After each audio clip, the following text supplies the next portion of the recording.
Chapter 9 Hussein-Miyan. In 1969, I graduated from Michigan Technological University with my degree in chemical engineering. I then enrolled as a graduate student at Eastern Michigan University to earn my master's in business administration.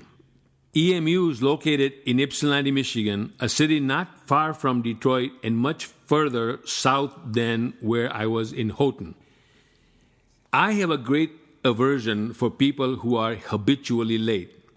I was sitting in the office of our foreign student advisor at EMU, Mr. Hussein-Miyan.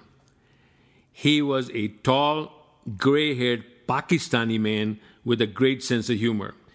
I saw him walking by a secretary's table looking like Santa Claus in a snowstorm. He entered the office and took off his snow-covered hat, gloves, and shoe covers. "I am so sorry, Sudhir. I am never late, but yet I am late for you," Hussein-Miyan said in his Pakistani English accent with a shitty grin. "Why, I become so fortunate with your presence. How can I help you?" "I don't know what to do," I replied. "I have received this notice from immigration people ordering me to depart voluntarily and go back to India because my studies are done. Because I have graduated from bachelor's degree, they are saying that my mission is now complete. They do not know that I am in graduate school now. I do not want to go back to India right now. So what should I do?"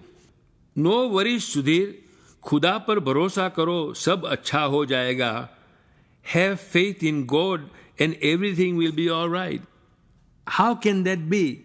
I'm a Hindu and your God is Muslim. Khuda is Muslim. He has to take care of you first." He chuckled. "It is the same God. He just has different names. Let me see your papers." I watched him shuffle through my papers with his red eyeglasses nearly ready to slide off his face. It was 30-day voluntary departure notice. After that, my stay technically would be illegal. Frankly, I did not have confidence in Hussein-Miyan to navigate through the nuances of immigration. "Interesting," he said. I wondered what he thought was so interesting. "I have an American friend at the University of Michigan in Ann Arbor. You and I will go and see him. He is an expert in these matters. He is a lawyer just like me. Don't worry, he won't charge you anything because you have no money. We have an arrangement with him. He is good. I'm going to call him right now to set up a meeting. Keep faith in Khuda and everything will be all right." His assurances aside, I was still very concerned. "Mr. Hussein-Miyan, I'm really worried." "Worry is like guilt," he replied. "It is the gift that keeps on giving. John is going to see us tomorrow afternoon. For now, leave your papers here with me." "Okay then, we will go to my house. I told Begum this morning," his missus, "that I will introduce you to her and we will have samosas and teas. So she made me clean the apartment and that is why I was late today. This is all for you, Sudhir. I'm excited for you to meet her." Hussein-Miyan got out of his chair and started to put his winter coat on. "Now our official business is over. We will be speaking in Hindi. I get tired of speaking in English all the time. Don't you? Our language is so beautiful." Hussein-Miyan and I walked through the snow to his modest rental house on campus a couple of blocks from his office. His home was nicely decorated with Pakistani stuff. Begum, his wife, opened the door and welcomed me with a big smile on her face. I could tell that she was probably a stunning beauty when she was younger. No sooner we sat down, Hussein-Miyan asked her if the tea was ready because he did not want the tea to cool down. I complimented Begum on the samosas she made. I really loved eating samosas, especially since I had not eaten samosas in nearly 6 years. The warmth that they showed me was out of this world. We talked about our families, our countries, what is wrong with today's younger people, and why Begum and Hussein-Miyan would like to go back home someday. The following day, Hussein-Miyan drove me to Ann Arbor, approximately 15 miles from where we were in Ypsilanti, to see John in his office. He drove me there because I did not own a car, nor did I know how to drive. I had many questions to ask John. Who would pay for my travel to India since I didn't have the money? Why would I not be allowed to finish my master's degree? Who told them that I had graduated? Why didn't immigration ask me what I was doing instead of telling me to leave the country, etc., etc.? Hussein-Miyan seemed so calm. Today, you have too many imaginary demons in your head. Khuda pe bharosa karo.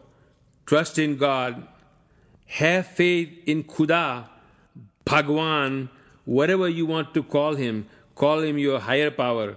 Remember, worry ends when faith begins. I am thinking how incompetent this man is. I'm in deep trouble, and all he is doing is telling me to have trust in God. Khuda pe bharosa karo. That will not help me with the Department of Immigration. What kind of a foreign student advisor is he? Moreover, when I asked for his help, he just passed the baton to someone else. What the hell does he do anyway? We finally arrived at John's office. Hello, John, greeted Hussein-Miyan. This is our graduate student Sudhir Vaidya. He is a delightful young man. I told him that you are the expert and you will help him. I sent you his immigration papers over by courier last night. Hussein-Miyan then sat down in one of John's chairs. Hi, Sudhir. Nice meeting you, John said with a smile. I want to tell you first thing that you will not have to leave the country. I have filled out some forms on your behalf. These forms will ask for an extension of your stay for the reason that you are working towards your advanced degree. By mailing these forms, you will continue to keep your student visa. Sign these papers and I will mail them in. And that's all you need to do. John made me feel 100% better. Wow. Thank you very much, John, and thank you, Hussein-Miyan. I tried but could not hide my tears. It was just that simple. Someone help me.